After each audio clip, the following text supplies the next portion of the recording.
आषाढ़ मास की अमावस्या तिथि को शास्त्रों में पितरों की विशेष तिथि माना गया है। ये दिन केवल एक अमावस्या नहीं, बल्कि ये एक अदृश्य सेतु है हम जीवितों और हमारे पूर्वजों के बीच। हिंदू पंचांग के अनुसार आषाढ़ की अमावस्या को पितृ शांति के लिए सबसे शुभ माना गया है। इस दिन जो कार्य श्रद्धा से किए जाते हैं वो पितरों को तृप्त करते हैं और आशीर्वाद के रूप में जीवन में सुख शांति लाते हैं। इस तिथि पर किए गए पिंडदान, तर्पण और विशेष पूजा पाठ पितरों को न केवल संतुष्ट करते हैं, बल्कि आपके घर की नकारात्मक ऊर्जा को भी समाप्त करते हैं। 2025 में आषाढ़ अमावस्या कब है? आषाढ़ मास के कृष्ण पक्ष की अमावस्या तिथि 24 जून को शाम 7 बजे शुरू होगी और 25 जून को शाम 4:02 बजे समाप्त होगी। ऐसे में आषाढ़ अमावस्या 25 जून 2025 यानी बुधवार को मान्य होगी। ऐसे में पितृ कर्म से संबंधित कार्य 25 जून को मान्य होंगे। सूर्योदय के समय अमावस्या तिथि 25 जून को होगी, इसलिए स्नान दान भी इसी दिन शुभ होंगे। इस दिन वृद्धि योग, वेशी योग, गुरु आदित्य योग का शुभ संयोग बनेगा। इस समय दान पुण्य आदि काम उत्तम माने जाएंगे। साथ ही साथ आषाढ़ अमावस्या पर गजकेसरी योग का भी सुंदर संयोग बनेगा। पितरों को प्रसन्न करने की विधि। पितृदोष से मुक्ति, वंश वृद्धि, सुख शांति और जीवन में आशीर्वाद की प्राप्ति के लिए आषाढ़ अमावस्या के दिन कुछ विशेष कर्म किए जाते हैं। इस दिन सुबह जल्दी उठकर स्नान करना चाहिए और शुद्ध वस्त्र धारण करने चाहिए। इसके बाद घर के दक्षिण दिशा की ओर मुख करके तिल, चावल, कुश, जल आदि से पितरों को तर्पण देना चाहिए। तर्पण करते समय पितृभ्य नमः का जाप करते रहना चाहिए। यदि पिंडदान करना संभव न हो तो केवल तर्पण से भी पितृ प्रसन्न होते हैं। इस दिन पीपल के वृक्ष की पूजा, उसमें जल अर्पण करना और दीपक जलाना पितृ तृप्ति के श्रेष्ठ उपायों में आता है। खासकर पीपल के नीचे बैठकर भगवान विष्णु और यमराज का ध्यान किया जाए तो आत्माओं की शांति के द्वार खुलते हैं। क्या करें इस दिन घर में? इस दिन सादा भोजन करें और ब्रह्मचर्य का पालन करें। घर में सात्विकता बनाए रखें। मांसमदिरा से दूर रहें। गुस्सा, कलह या कठोर शब्दों का प्रयोग न करें।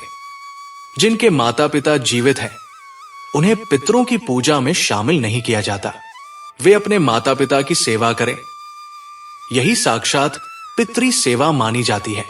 घर में पकवान बनाकर कौओं, कुत्तों और गायों को खिलाएं। यह बहुत पुण्यदायी होता है, क्योंकि माना जाता है कि पितृ इन रूपों में भोजन ग्रहण करते हैं।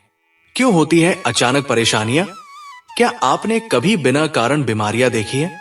क्या व्यापार या नौकरी में बार बार रुकावटें आ रही हैं? क्या संतान सुख में अड़चन है या परिवार में बार बार कलह?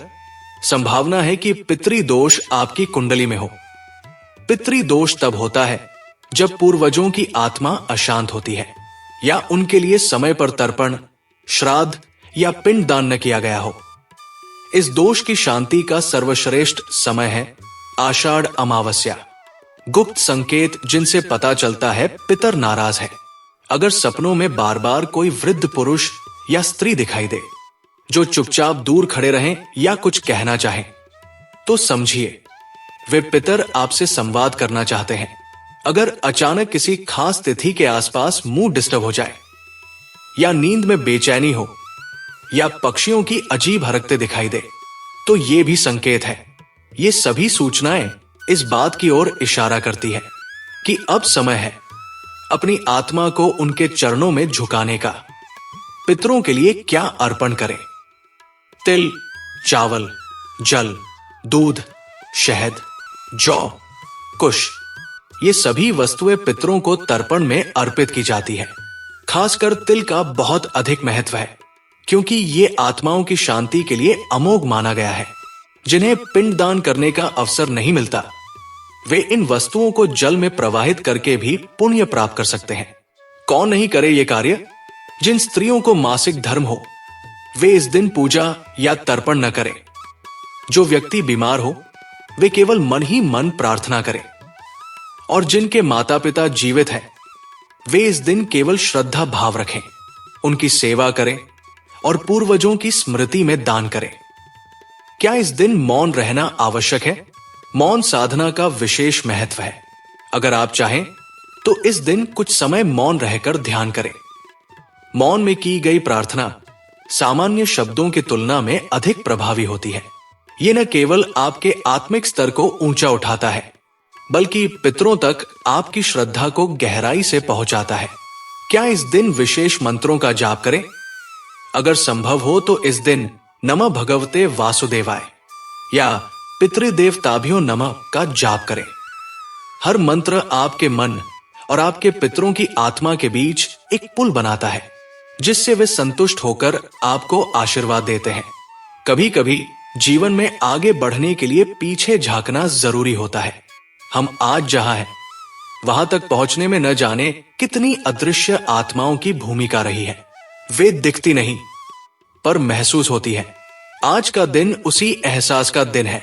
इस आषाढ़ अमावस्या पर केवल दीपक न जलाएं। एक वादा करें कि अपने जीवन को ऐसा बनाएंगे कि पितर भी गर्व से कहें, ये मेरा वंशज है। अगर आपको यह वीडियो पसंद आए तो कमेंट में पितृदेवता की जय जरूर लिखें और अपने परिवार के उस सदस्य को जरूर भेजें जो अपने पूर्वजों के लिए श्रद्धा रखता हो। जय पितृदेवता।